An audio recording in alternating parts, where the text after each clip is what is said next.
Origin and occurrence of earthquake. What is earthquake? Earthquake is an intense shaking of the ground caused by a sudden release of energy stored in the rocks beneath the Earth's surface. Most earthquakes occur along pre-existing faults and create new faults during an earthquake. There are two terms used to describe the 2 points of origin for earthquakes: focus and epicenter. Focus is the actual location where the fault movement begins, and epicenter is the point on the land surface directly above the focus, a location normally reported in the news or shown maps.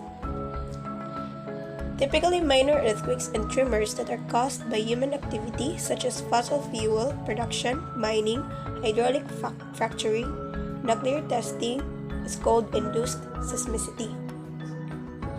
Most earthquakes occur along the edge of the oceanic and continental plates, and these edges are called the plate edges. The cracks in the earth where sections of a plate or two plates are moving in different directions are called faults. There are types of faults: a normal fault, reverse fault, and strike slip fault. Normal fault. The footwall is on the upthrown side of the fault moving upwards, and the hanging wall is on the downthrown side of the fault moving downwards. The reverse fault. This time, the footwall is on the downthrown side of the fault moving downwards, and the hanging wall is on the upthrown side of the fault moving upwards. When the hanging wall is on the upthrown side, it hangs over the footwall. Strike slip fault. No matter which side of the fault you are on, the other side is moving to the left. A right lateral strike fault. Seismology. Seismology is the study of earthquakes and seismic waves that move through around Earth. The people who study earthquakes by going out and looking at the damage caused by the earthquakes and by using seismographs are the seismologists. The record made by the seismograph is known as the seismogram. Seismic waves. The seismic waves are the waves of energy caused by a sudden breaking of rock within the earth or explosion. There are main parts of seismic waves: body waves and surface waves. Body waves traveling through the interior of the earth arrive before the surface waves emitted by an earthquake. This type of waves are a higher frequency than surface waves, while surface waves traveling only through the crust and has a lower frequency than body waves and isn't distinguished on seismogram. Moving on to prospecting. Prospecting is the first stage of a geological analysis, physical search for hydrocarbons, minerals, fossils, precious metals, or mineral specimens, or known as faseking.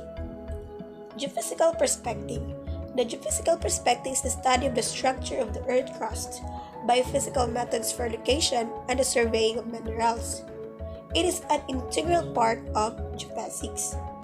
Seismic prospecting. The seismic prospecting is a method of geophysical prospecting that which vibration are set up by firing small explosive changes in the ground. By precise measurement of the resulting waves are taken, from which the nature and extent of underlying strata are revealed. There are types of seismic waves: the compressional, longitudinal, primary waves, or known as P waves. As you can see from the pictures, the motion of the particles in a medium is parallel to the direction of propagation of the wave. It has the highest velocity and is therefore the first to be recorded. These waves can travel through any type of materials, including fluids. It forms from alternating compression and expansions.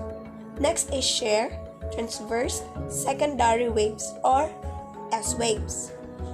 The motion of the particles in the medium is perpendicular to the direction of propagation of the wave. The S wave can travel only through solids as fluids, liquids, and gases. It do not support shear stresses.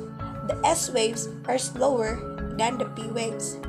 The last one is the surface waves, or known as the L waves. The surface waves are the analogous to water waves and travel along the Earth's surface. It is of two types, the Rayleigh and Love. That would be all. Thank you.